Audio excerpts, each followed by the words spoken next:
for joining us and participating in the career webinar from the Lighthouse for the Blind. My name is Cheryl Cummings. My pronouns are she, her, and I'm the Workforce Development Manager here at the Lighthouse. I'm a Black American woman who is blind. Today, we are talking about maintaining self-confidence, mental and physical health as you search for work during the job process. We will hear from 3 professionals who are blind, and they will introduce themselves in a moment. There are also 2 ASL interpreters who are on screen and will spotlight themselves throughout the webinar. Captions are turned on. I also want to recognize our moderator/host, Elena. Elena will let us know if there are any raised hands or questions in the Q&A section.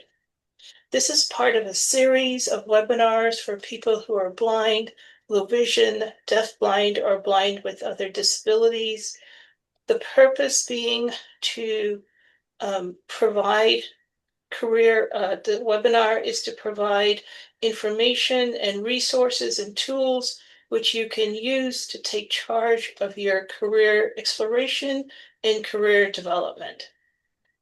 Each month, we focus on different topics such as tools to write a resume, the use of assistive technologies in the job search process, interviewing, networking, and self-employment. Please look for future announcements and do join us. I now invite our speakers to briefly introduce themselves. Lori, then Kathy, and then Michael. Thank you, Cheryl. This is Lori Sharp speaking. I am with the American Printing House for the Blind, also known as APH, Connect Center. And I, in addition to work that I do with Career Connect, which is our content through the Connect Center related to careers and employment, I am a nationally certified work incentive practitioner. So since 2012, 12, I've been doing work nationally related to employment and people with disabilities. Additionally, I worked in social work for, many, many, many years as a licensed social worker. And I also have a master's in vision rehabilitation therapy. Thank you so much for joining us. Kathy? Yes. Hello, my name is Kathy Wilson. I work for the Lighthouse for the Blind as a human resources generalist. I've been in this position for 11 years. Prior to the Lighthouse, I was an accounting manager for 21 years, working for a small manufacturing company. My vision loss was in 2011, and so I started my new journey.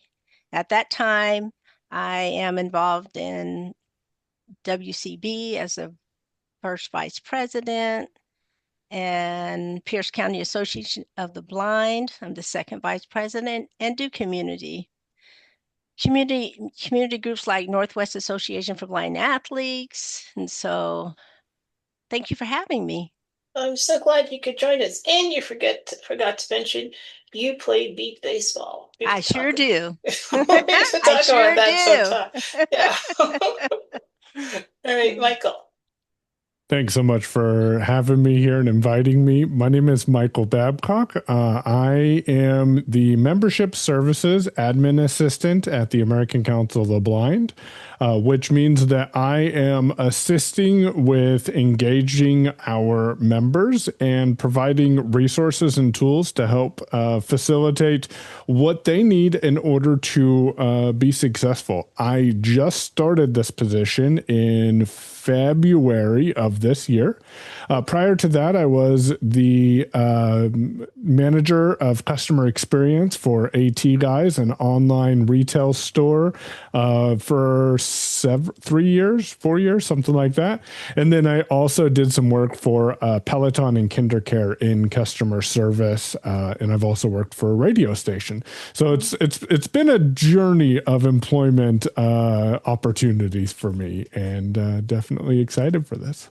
Uh, you are all the best people to have talk about this topic. I'm so excited we're here. So we're going to get started. I'm going to talk for a little bit, then I'm going to turn it over to our speakers. So I want to start here. As a person who is blind, my experience has been that it sometimes takes months and in some instances years to find employment.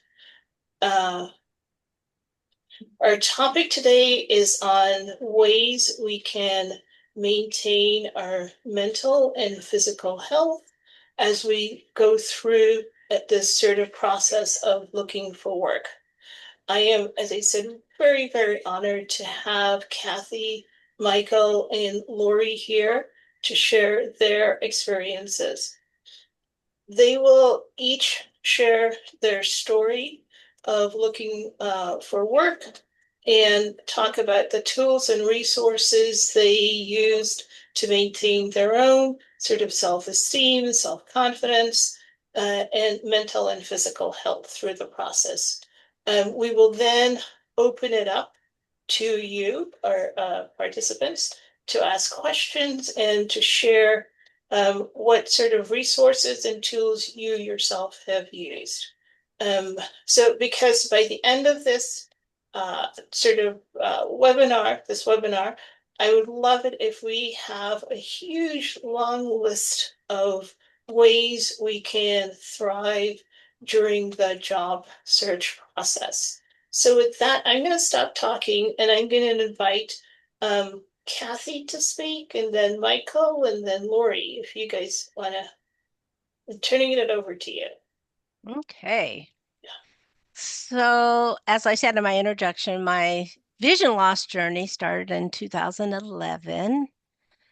And so I was, like I said, I was 21 years already in the workforce, and then bam, all of a sudden I got vision loss. So I don't know. It was really different because I almost felt as I was losing my vision, it was a process. It started in 1990, so it was slowly losing it, but I didn't want to carry a cane because I wasn't blind. And then when I finally lost my vision, I needed support.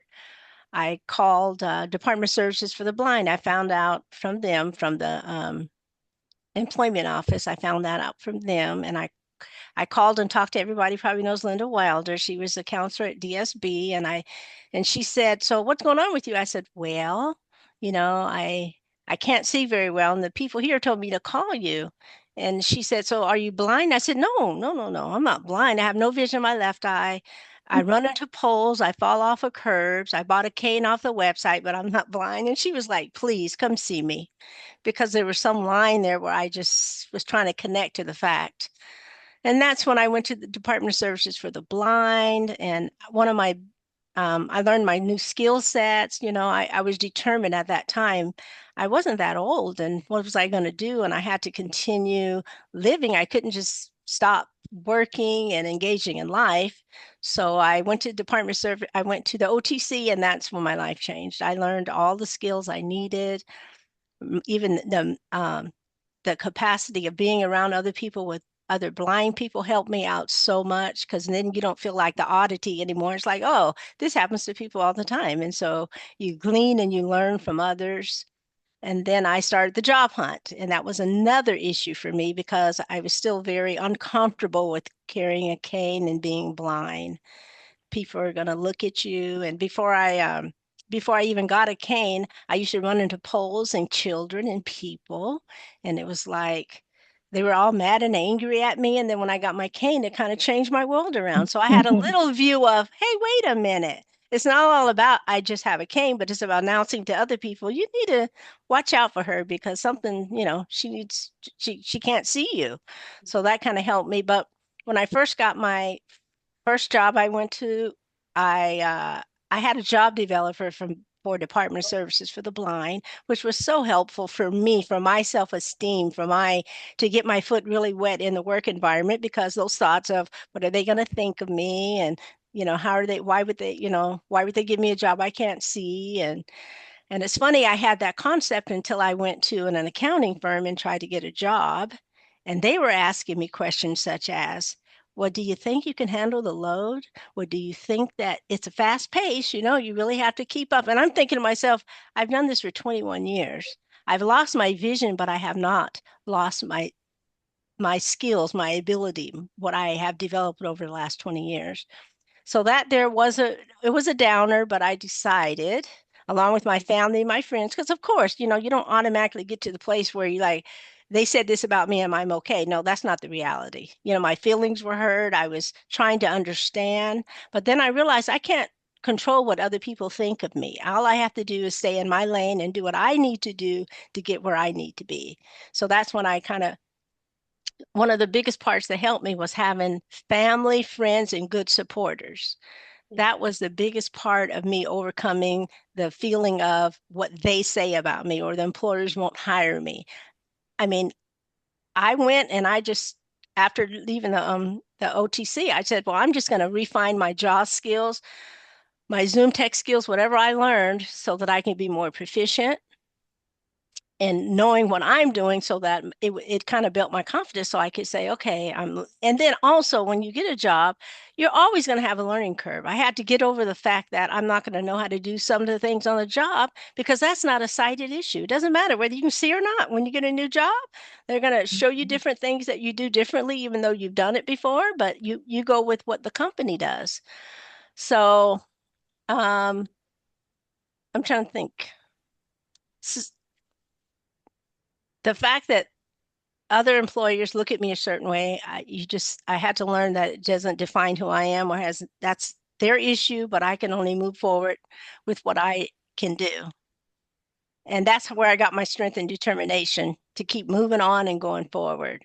Um, I did go through a few job um, interviews with accounting, and I did receivables, bookkeeping, and all of that. And I got the same story pretty much most of the time. But by that time, I was like, well, what else can I do? I just kept looking, and finally I met the Lighthouse for the Blind. And in the process of not working, I didn't work for about 2 years, and I was trying to figure out how to stay focused on what you're doing, and I was so adamant about finding a job that I realized that you have to take time for yourself too. You can't just stay in that space. You can walk through that space, but you can't live there, because you'll anxiety, and I lost weight, and these are things that I did do, but how I came out is I realized, and my family and my support was so important to me during that time. Yeah. And then community, when I really started growing, when I got connected with the community, WCB, Pierce County Association of the Blind, hanging out with people that are blind. Because I remember I was trying to do something, and I was with blind people, my blind friends, and they looked at me like, you better get with it. We all in the same boat now. I'm not with the people that help me all the time and were always doing for me. When I left OTC, I gradually had to wean my family and said, let me try it. Let me know, watch, look what I learned. Let me try it. And then I began to grow. But at the same time, they were so supportive of me that I had to do it in a very compassionate, easy way, so that they would still feel part of. But I was so eager to, do what I need to do. And now I working for the Lighthouse Blind. My son, when he sees me work, I work from home. He goes, "You do more on that computer than I could even think I could do." Unbelievable, but it's just getting that skill set, be around people that are positive, and then find people that you can encourage. That really helps me a lot. At the Lighthouse, I did some recruiting, and that was just so rewarding. I would talk to people on the phone. They don't like me, and da. And I'm like, no, it doesn't matter what they do, but what can you do? That's what we have to focus on, the things that you know that you can do, and go from there. So I think that's it for me. Thank you. Thank you. Yeah. Thank you very much. Michael? Thanks. In 2012, I had an opportunity that came to me because I started asking questions. Unfortunately, my mom suddenly passed away in September of 2012, and I had to step back from that position to go take care of my younger siblings. So I was the assistive technology and Braille instructor at the Alaska Center for the Blind and Visually Impaired.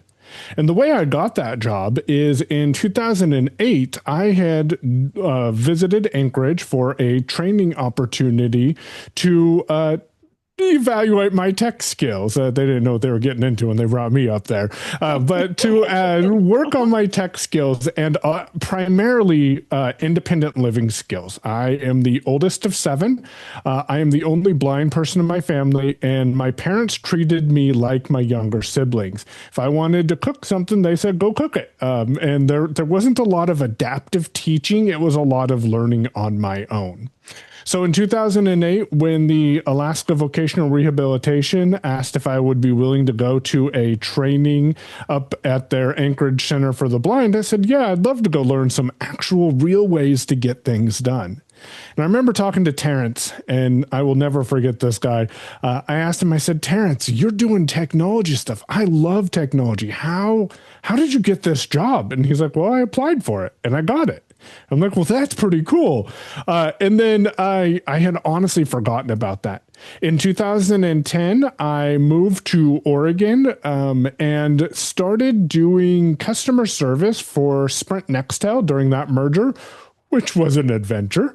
And most of the systems were accessible. The one thing that wasn't accessible was the tool that everyone called in about, and that is, why is my bill so high?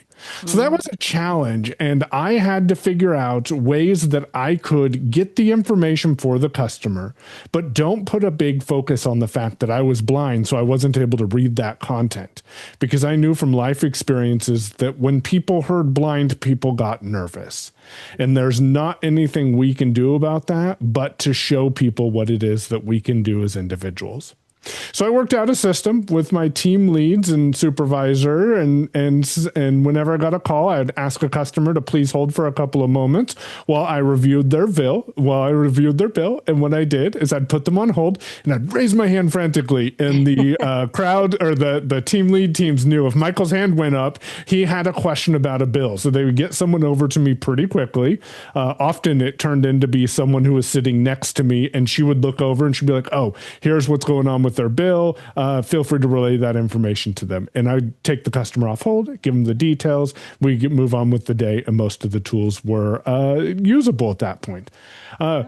One interesting thing that I think is kind of cool for me, but very nerve-wracking at the time, is the first time that I ever actually got to check out the tools to see if they were accessible because they were remote tools was on my first call. So that was fun and challenging.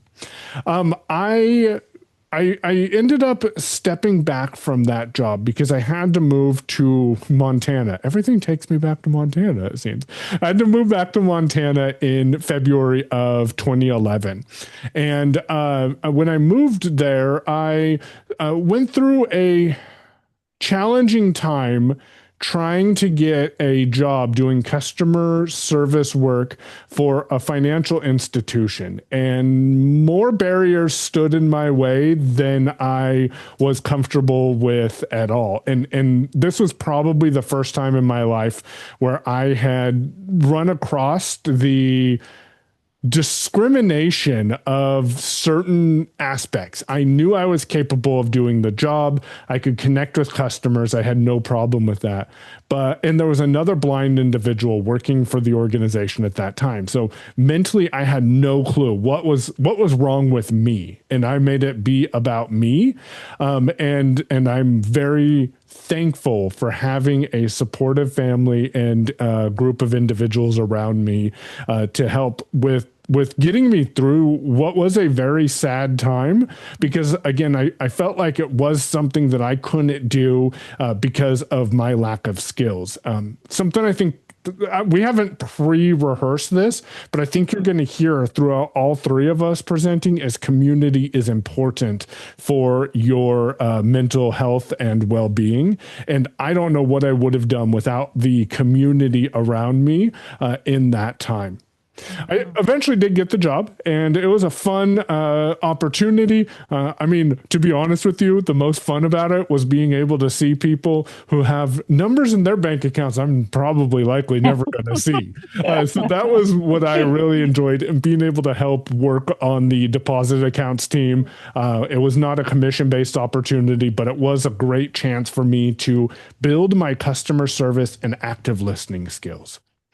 In 2012, January of 2012, I got a random 907 call calling me. And I'm like, well, that's weird.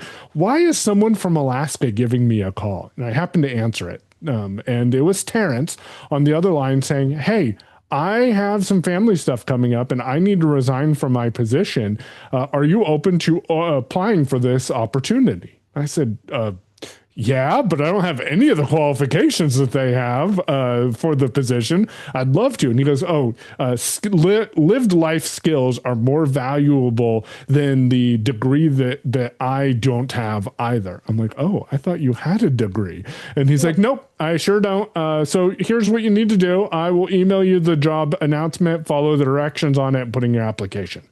I remember in March of 2012 when I was offered the position, it was the most when the HR person told me the amount of money I was going to make, I almost dropped my phone because it was the most amount of money I had ever made in my entire life, and I was going to be doing what it is that I love doing. So in June, I moved to Anchorage. My wife stayed in Oregon because she had some things to deal with her family and a wedding in August, and everything was getting all taken care of. And I stayed at the Alaska Center because they had housing available while I found a house up there. And I pretty much dropped everything, moved up to Alaska, started teaching, had my own office, really enjoyed what I was doing, and it was fun. My wife moved to Alaska a week before September 13th. And her and I at that point moved into our own house, and we were starting to kick things off. And then I got a call from my sister on September 13th.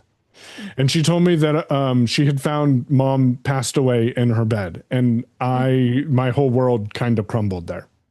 I knew I had younger siblings that I needed to take care of. And honestly, my brain went into a fog. And I remember calling my supervisor and saying, hey, I'm needing to go back to Montana, and I really don't know if I'm going to be back. I don't know what's going to happen, but here's what's going on.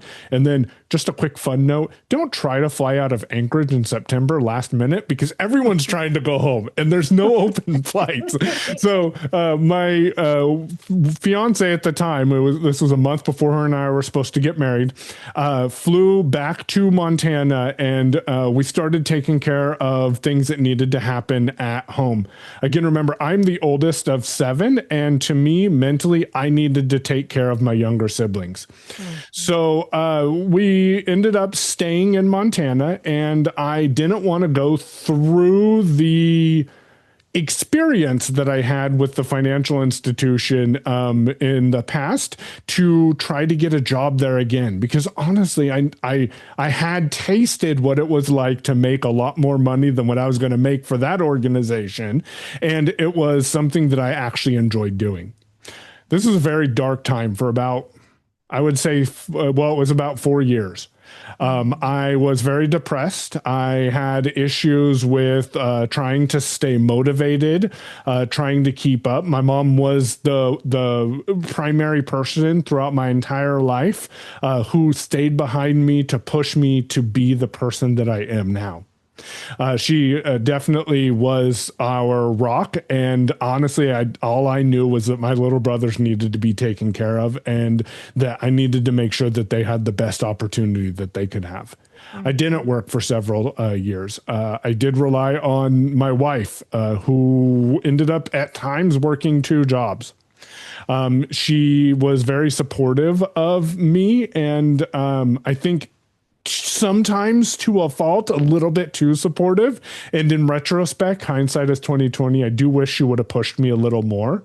But I also know that she felt like it was a fragile time for me and didn't want to push me too hard because I had lost my mom and she knew how close we were to each other. In 2017, I started working in Oregon. We moved actually to Oregon to be closer to her family because the remaining people in my family were not supportive and decided to make other life choices. So my brothers and I moved to Oregon and had the support of her family. And I started working again in customer service for a nationwide childcare company.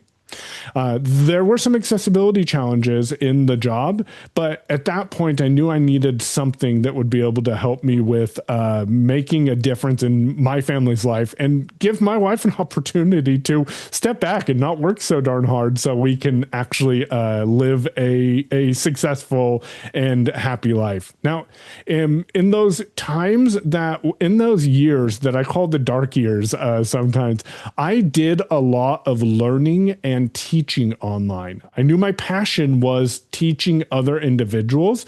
So I started exploring affiliate marketing opportunities and ways to build a very small business online and get into digital marketing. And I took those skills and I applied them to help not sustain, but help keep us afloat a little bit. And that's how we ended up making money, is with some affiliate marketing opportunities and some other online digital marketing stuff. And I built some skills to go out and work on web pages for people and use those to do freelancing work.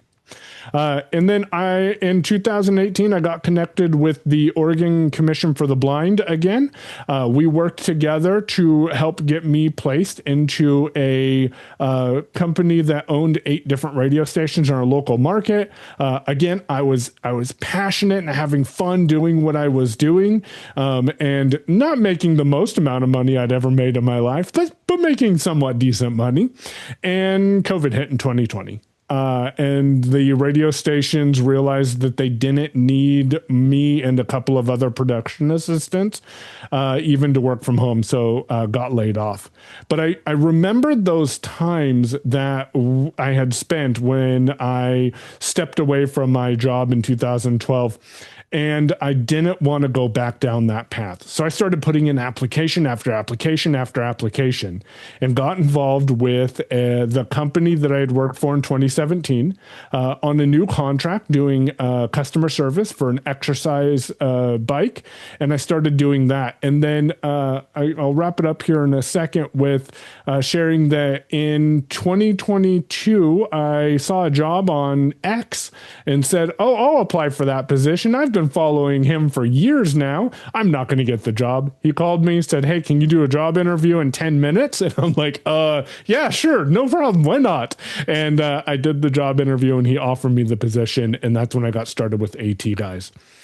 And how I got with ACB is I saw a job posting. I put in an application, again, not thinking anything of it, and got the interview and then talked with HR and ended up getting the job. And that was a good opportunity.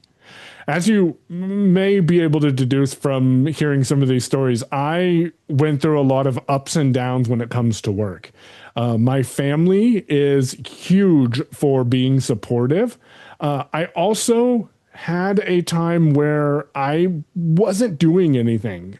So I used an app called Headspace. And Headspace allowed me an opportunity to look into myself and spend time focusing on what is it that's important to me and help take those those thoughts and those findings that I used and or that I got and apply them to move myself forward. Though there were challenges that we went through, it's definitely something that you can get through. And I think with the support of my community, of my family, and those around me, that's what helped me when things got tough to be able to apply for opportunities. And because I think we're supposed to be sharing some resources. Another resource that helped me a lot is IRA. When in 2020, when I started filling out application after application after application, I realized how many inaccessible assessments I ran into, especially the typing assessments, or how many applications I could get 90% of the way through, but uploading my resume had an unlabeled button that I couldn't find. And I would use IRA to help me with remoting into my computer to go in and read the assessment for me, and I would type in the details that I needed to type, or to go in and help me click the buttons to be able to upload my resume to apply it to that particular application. So being comfortable with your technology tools and resources around you can definitely be helpful. So that's my quick story. All right. Thank you so much, Michael. Yeah. Lori?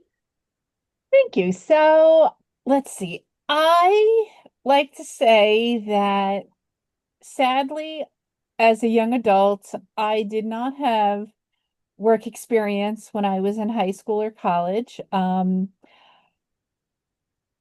I was in college, let's see, my second semester in college, I developed the chicken pox and had to withdraw. And then a year later, I was still in college and redoing those classes that I had the chicken pox and had to finish everything out because I had incompletes, and my mother was diagnosed with brain cancer and died within 6 months. So things got difficult. I went from being a 20-year-old living at home to taking care of my dad, who had pretty advanced multiple sclerosis and diabetes, and saying, okay, well, what else am I going to do? I always knew that I wanted to do something in social work. Psychology was not my thing because I don't do statistics. And I finished my work at a community college and went to a private university that had a bachelor's degree in social work and an advanced standing agreement with Fordham University. So I could basically get my master's degree in about 3 years by finishing up my bachelor's degree and then moving on to my master's degree. And I thought, great, this is fabulous. And during, let's backtracking a little bit, when I lost my mom, it was difficult. And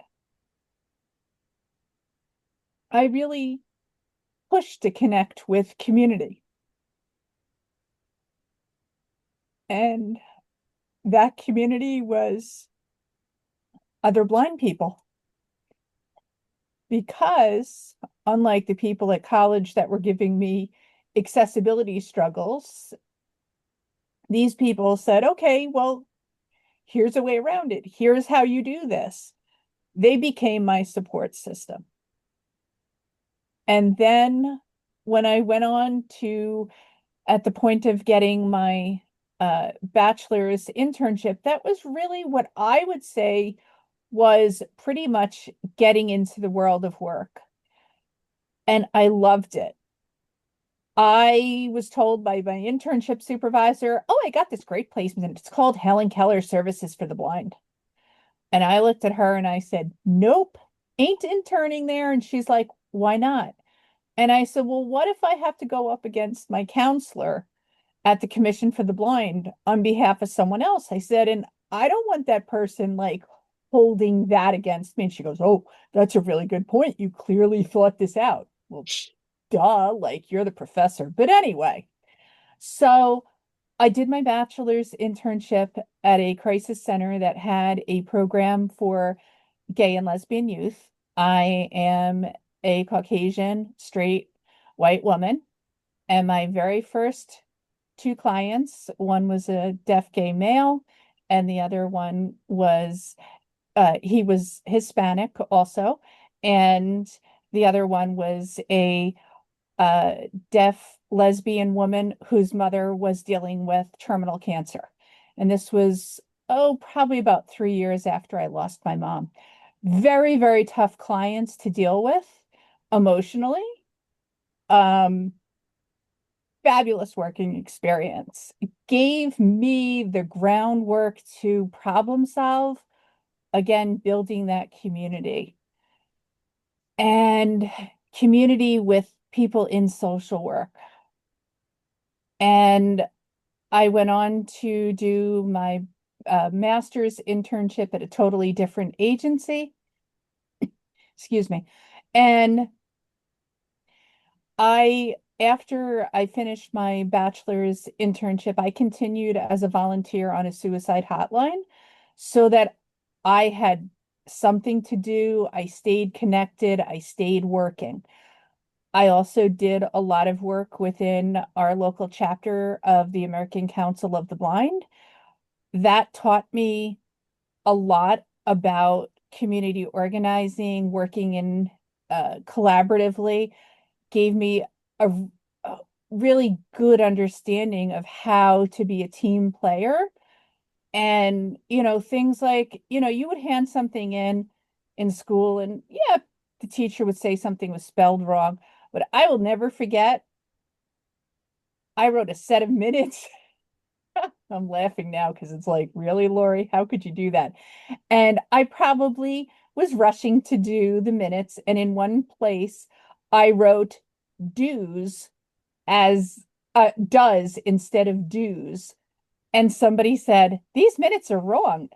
And it meant so much to me that they actually pointed out my error. And I was like, I love this. I'm getting really good, honest feedback. But it taught me, like, don't rush and do your minutes as secretary. Um, so it really pushed me. I stayed working at the crisis center with gay and lesbian youth and also with the suicide hotline after my internship, which then ended up, it took me literally almost a year to the day of my graduation, after my graduation with my master's degree, to actually start working. I was devastated. We had a small, close-knit class. A lot of other people were leaving their internships with either job offers or being told, oh, we don't have funding right now, but reach out to us in the fall or in next spring. I had nothing like that because it was a small agency. And yeah, they took interns, but they took interns because it helped them meet their budget. And I understood that. So I the person at the crisis center said to me, oh, Lori, there's this conference on HIV and AIDS and the disabled community. Do you want to go with me? And I remember being like, why would I want to go to that? And she's like, it includes lunch. She said, I'll pick you up. I said, okay, fine. Well, I go there and I meet um, a individual who worked at Catholic Charities. He was deaf and he was one of the panelists, and we started talking after the presentation we were on the lunch line together. He probably was admiring my guide dog now that I think about it. And we started talking about things, and fast forward like 3 months, and I get a call as a result of my work with the Long Island Council of the Blind. And they're like, can you go and help um this person who's running a grant about blind people and Catholic churches understand what blind people may need when it comes to church? And I was like, I'm probably the wrong person for this, but whatever, I'll do it. I have nothing better to do. Well, I went and met this fabulous sister, and she was a sister of charity. And she said to me while we were waiting for some of the other meeting attendees, she says, well, what do you do? Well, Lori brought her resume. And I whipped out my resume and I said, well, here, actually, I previously applied for a job here at Catholic Charities. And this was in February of 2002. And she said, you applied to work as part of the World Trade Center grants? And I said, yeah. I said, but sadly, the job developer at Helen Keller Services called them up and told them I was blind, and then he told me he wasn't interested anymore. And when the job developer had told me this, I was just like, well, forget it. I don't even want to like work there. I'm done. But then I had this opportunity and I said, you know what? I'm going to bring my resume. I brought my resume, and Sister Mary Beth said to me, let me introduce you to Brother Alan. He might be able to help connect you with people that work on the World Trade Center grants for the people affected by 9/11. And he walks in and he says to me, oh, this is the young lady that I met a few months ago at the HIV and AIDS presentation. By the time I got home, probably about 2.5 hours later, I had a voicemail asking me to come in for a job interview. I started that job on May 20th of 2022 and left that job in 2019 when I moved to Virginia. So I really credit that I kept, you always keep things positive because you never know who knows who. And I thought, well, I'm going to bring my resume and I will mention that, this happened, but I'm not going to, make waves about it. I'm just going to mention like I previously applied for this job. Is there anything else you think I could be eligible to apply for? The job I wound up working with was with families across 2 counties that were in crisis situations. It was not directly under the 9/11 grant, which worked out well because the 9/11 grants all closed within 5 years. Not that those families were done healing, but I was in a position where I absorbed a lot of those families at various points and worked with them in different capacities that the grants weren't able to cover. And the job that I was in was funded from 2002 all the way to 2019. So again, keeping that community connection going, connecting with people, always letting people know that you're looking for a job. I remember I threw away when I moved, I threw away a 3-inch stack of resumes and cover letters. And I remember saying to myself, should I burn these or throw them away? And it was like I held on to them almost as proof to myself of what it was. So, ironies of ironies, when I didn't want to work at Helen Keller as part of my internship, and I really think that was to prove to myself that I could work with a diverse population. And I certainly proved that over my career. Now, since 2022, I've been doing some contract work with the American Printing House for the Blind, working on career conversations, which is a webinar that we do. And that's a great resource to learn about people who are blind or low vision or deafblind who are in different careers. And then we have Employment Connections, which is also a topic-based webinar.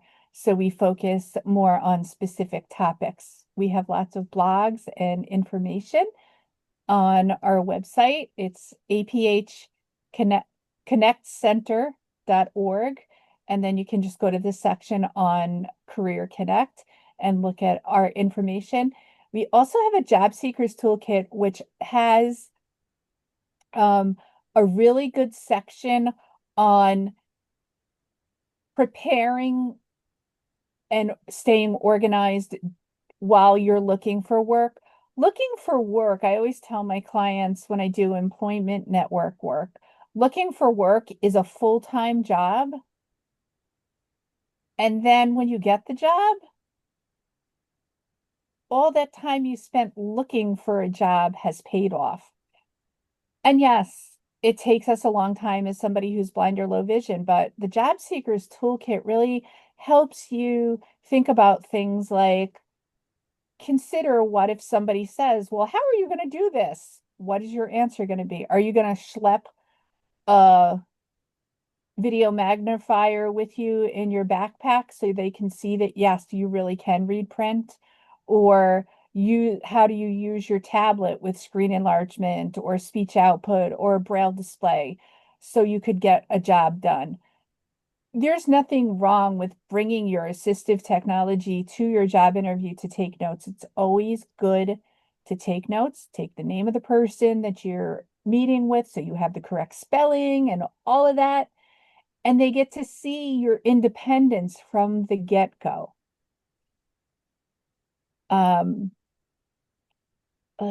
What else do I want to say? I think about things like, okay, who in my life can I role play with? Who can I trust to give me opinions on things about me?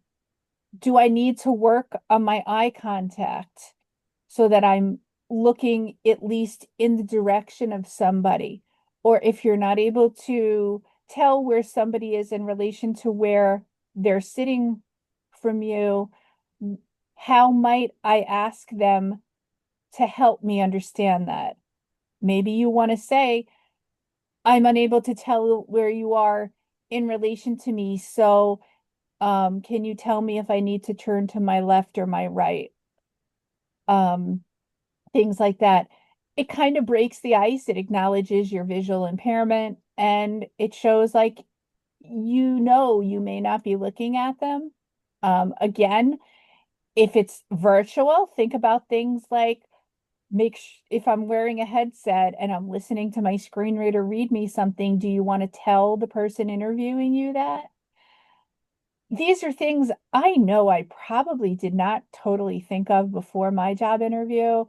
And some of these things I was asked about, and I really had to think quick on my feet. And it really pays off to do like role playing. And honestly, now that I'm writing content and stuff, I think to myself often, I really wish there was something like this 20 plus years ago because I so could have benefited from this.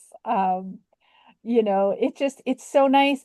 I also have to say, in my times of looking for work, I always kept volunteer work up. And that's very important on your resume. I remember when I was interviewing at Catholic Charities, the priest who was interviewing me said, oh, he had an Irish brogue. And he said, oh, Miss Laurie, do you have to resign from your position with the American Council of the Blind of New York as their president? I'm like, oh no, that's just volunteer. And he was like, oh, really? I'm like, yeah, I don't get paid for that. He's like, oh, but he said to me later on, that showed like that I thought beyond myself. So getting involved with others is really, really important. And I think I'll be quiet because I'm sure we probably have some questions from the audience, and Cheryl has probably other questions for us. This is really awesome. I just want to summarize a little bit of what I heard, and then Elena, please let us know if there are any hands raised. I mean, this is it. I think as Michael said, one of the things that the words that really stick out has been community and how important that is, and a recognition that community certainly means, friends and family, but it also means sort of the blindness community. So meeting other people who are blind, because there's not only opportunities to learn sort of different roles and tasks, but there's also just opportunities to connect and ask questions of people who are experiencing sort of what you're going through or have experienced what you're going through, and to get wisdom that way. And then the resources you guys shared, I mean, APH Connect Care, the IRA is so important. And Michael, I can't, I sympathize and empathize with you because I remember that experience too. Go filling out applications, and not only is it like the last little bit you can't do, or you finish, and then you get you get feedback like, oh, there's something wrong, and it's highlighted in red, and you're like, okay, Yeah. right. Uh, So it, what do you do there?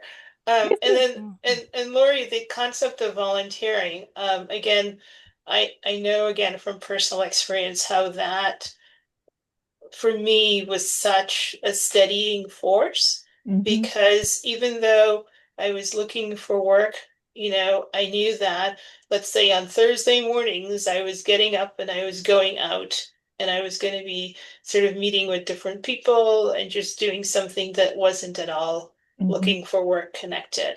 And yeah, that was really, really important. And then Kathy talking about the importance of getting your skills, right?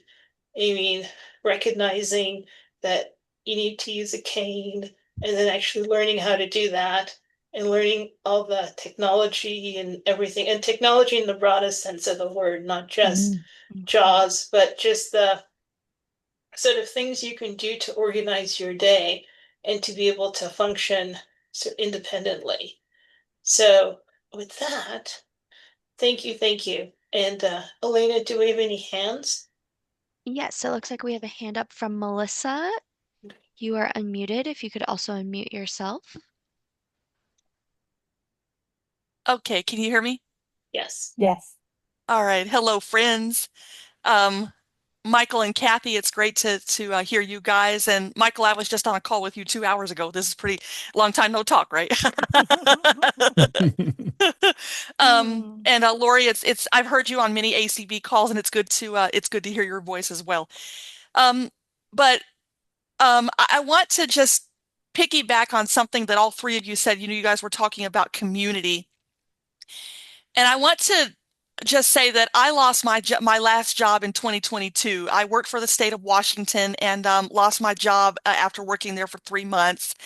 And I won't really go into detail here because I know that's not what this is about. But I'll just say that if you are a Christian or a believer, however you want to call it, having a church community is also very, very important when it comes to um, resources. My church that I go to has really been 100% behind me ever since I lost my job. And even before that time, they really have come through. They've prayed for me. They've talked with me. Several of our elders have said, oh, you're going to have the right job eventually. Um, Currently, right now, I am not on the job search process right now because I'm doing technology training through DSB. But when I do get back to job searching, I will definitely keep some of those resources in mind that you guys pointed out.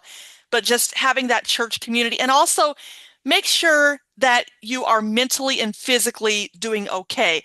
I had a job coach that told me years ago that part of the job search process is making sure you get enough rest.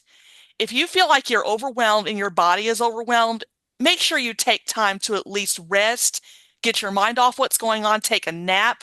I still do that to this day. And I know people say, oh, that's for little kids. But no, I do that every day because I want to make sure that I'm in good spiritual, emotional, and physical health.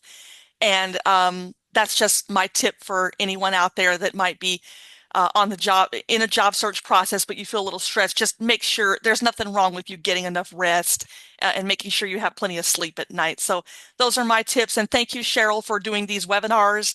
Um, I think that this is really important. So thank you. Thank you, Melissa. I love Thank that you. idea. Yeah. Thank you, Melissa. And just to echo, yes, community is so much more than what we spoke about here.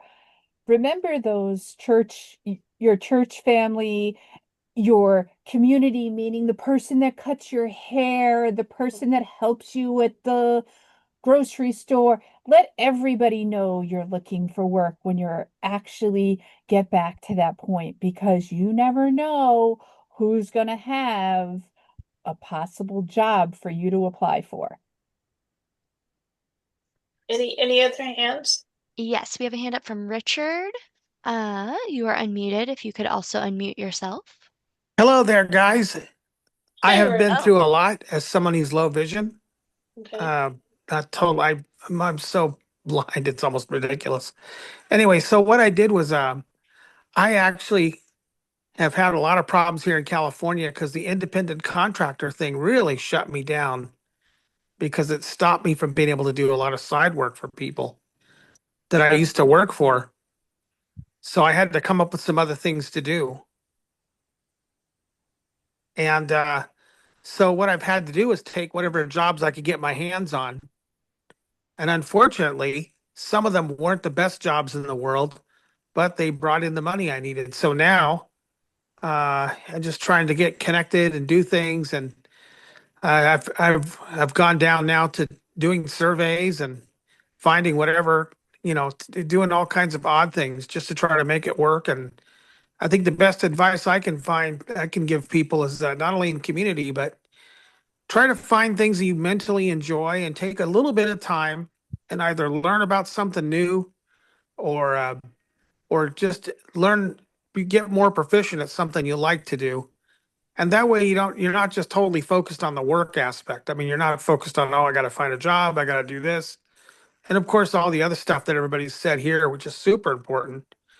But it's been hard for me, I can tell you that much. It's been kind of a challenge, and I appreciate you guys sharing your stories and all that stuff. And I wish California was a little bit friendlier to side gig people, but we know that's not that's not a problem that's inherent to blindness. It's inherent to those of us who want to do the work and work, do the work for someone.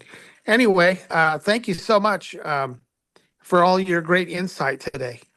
Thank you, you're Richard. welcome. Yeah. We've got about 3 minutes left. So do we have another hand? I'd love to get another. No hands, but we did have a comment in the Okay. chat. Hillary McFadden said, I am blind and on the spectrum. I need some ideas on how I can get through job searching without being too stressed. Oh, I think one of the ways that I found helpful, and I'll invite our speakers to also share, was actually, coming up with like a little schedule. So, Yeah. saying like Monday, I'm getting up, I'm gonna exercise. Well, first I have breakfast, then exercise, and then I'm gonna dedicate like 2 or 3 hours on Monday to job searching, right? And then just putting it aside and doing something else. So I would recommend a schedule for yourself to help you, not feel like all consumed by this particular thing you have to do. And something I would add, Cheryl, this is Michael, is finding a job is important and completely respect that, but also upskilling yourself is important. So take some of that scheduled time to teach yourself something new, even if that means watching a video on YouTube for an hour a day or something. I think that's valuable things that can easily be overlooked when in the grind of trying to find a job. Yeah. And I mean, there's lots of resources out there. ACB Community is one of them. They have lots of podcasts that can help you with different technology topics. And back to the scheduling, I was big into scheduling when I was on job hunting at various points in my life. The other thing is I am a believer in rewarding yourself. So Yeah. have a reward that you only do when you've completed those tasks.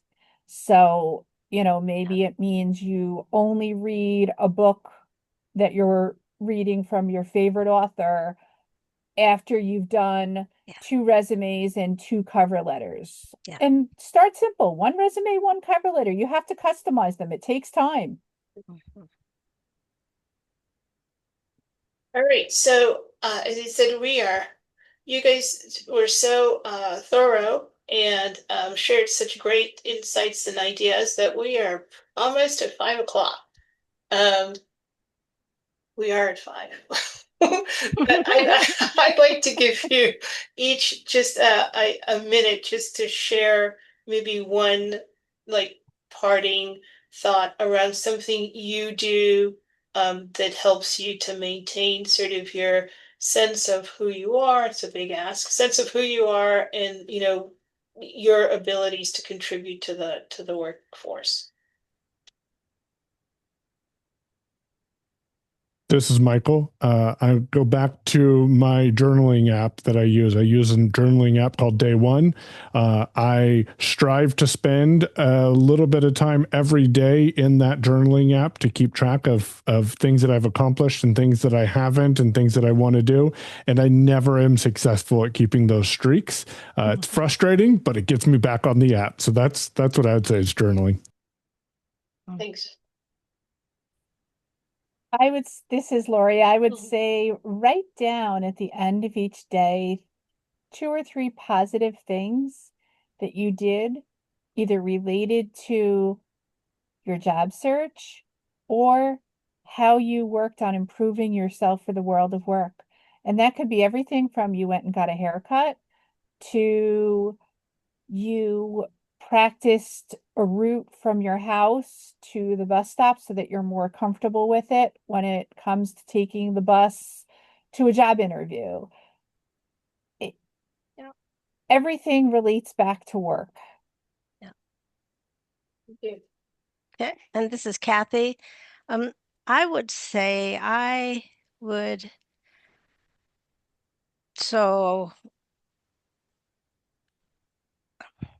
doing the entire, when you're looking for a job. So like on Monday, I look for jobs, I do resume, blah, blah, blah, have my free time. But then the first thing I do in the next morning is to look at my success from the day before, not, oh, I got to do this today. I go, no, just go back and look and start at that point where I left off at, instead of thinking so far ahead about what else, all the other steps you have to do. It's just one step at a time. And then you feel, okay, good. Look what I did yesterday. That's very successful. Now, today I'm going to do so-and-so, so-and-so, and end each day with a period and then go back and look at it. Love it. Thank you. Thank you. That is so great.